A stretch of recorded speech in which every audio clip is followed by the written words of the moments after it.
안녕하세요. 저는 토브 어학원의 강두현 엄마입니다.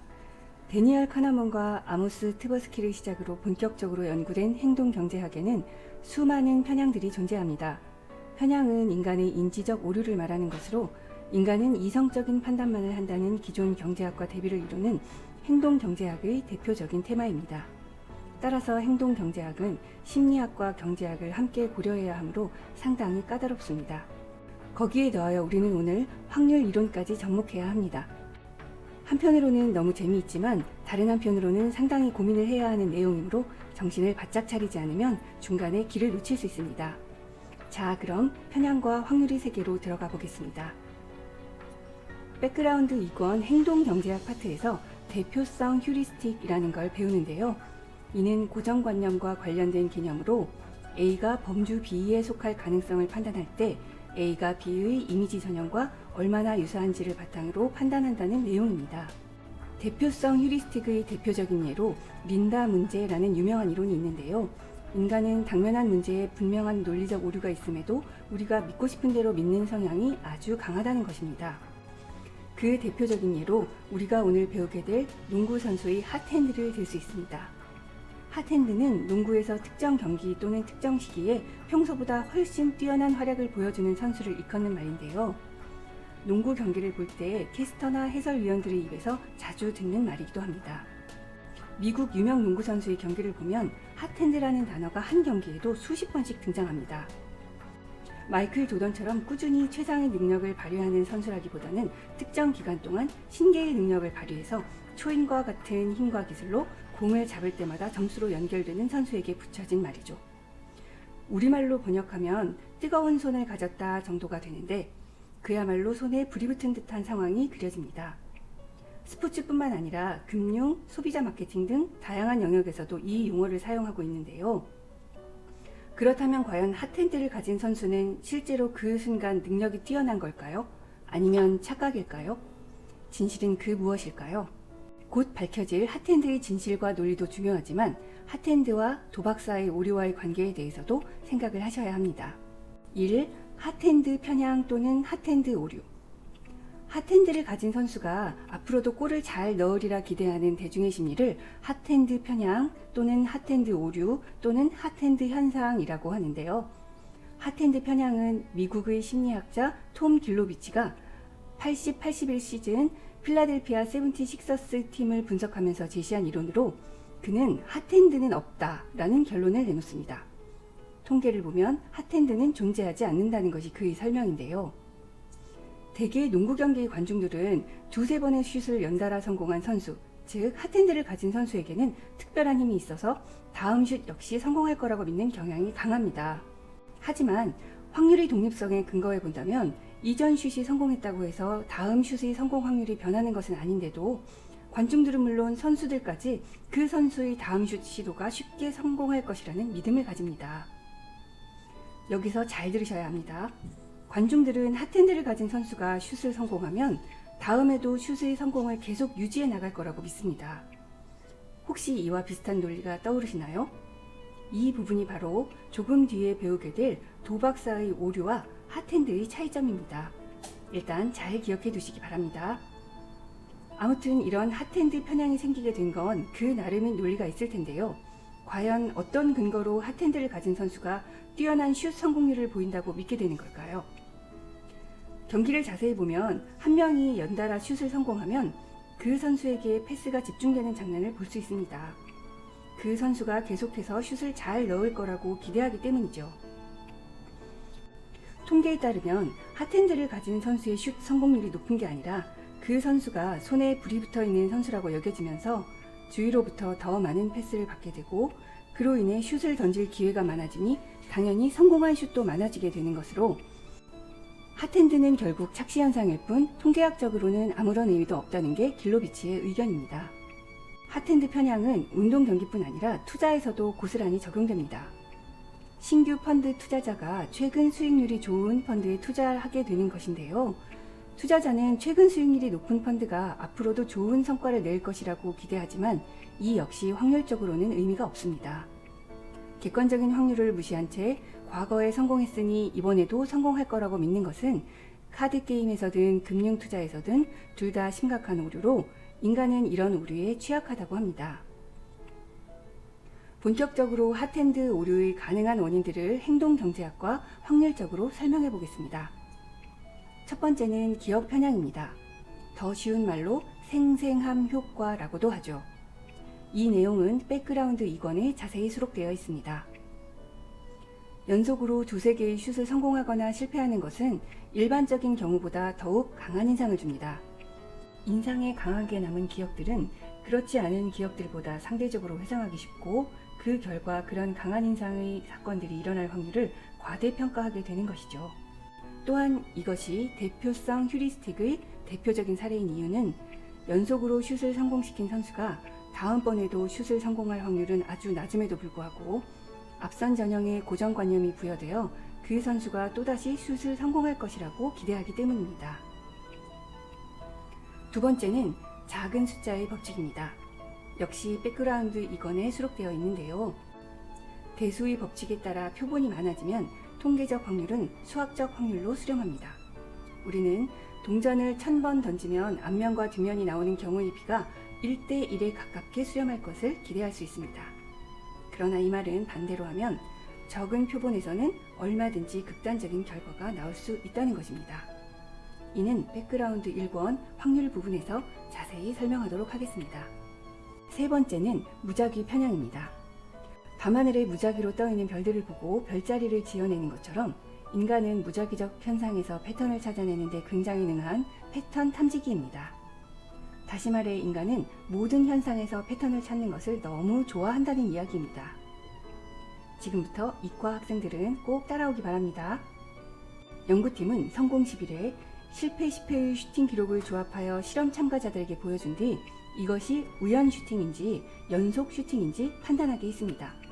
예를 들어 O, X, O, X, O, X, X, X, O, O, X, O, X, O, X, X, O, O, O, X, O가 나왔다고 가정해 봅시다.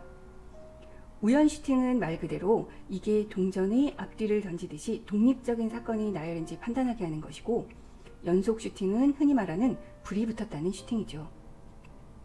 슈팅 배열의 우연한 정도는 PA란 수치로 나타냅니다. 완전한 무작위성인 PA는 0.5를 기준으로 이보다 낮으면 무작위보다는 단순히 O나 X가 뭉쳐있는 연속 순서입니다. PA가 0.5보다 높으면 무작위보다는 복잡한 교대 순서입니다. 즉 정확한 무작위인 0.5를 기준으로 보았을 때 0.5 이하이면 단순히 뭉쳐있는 순서, 0.5 이상이면 복잡한 교대 순서입니다.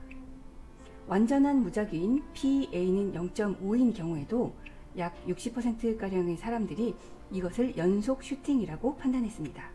즉 사람들은 완전한 무작위보다는 약간 더 복잡한 경우를 무작위하다고 여기는 경향이 있습니다.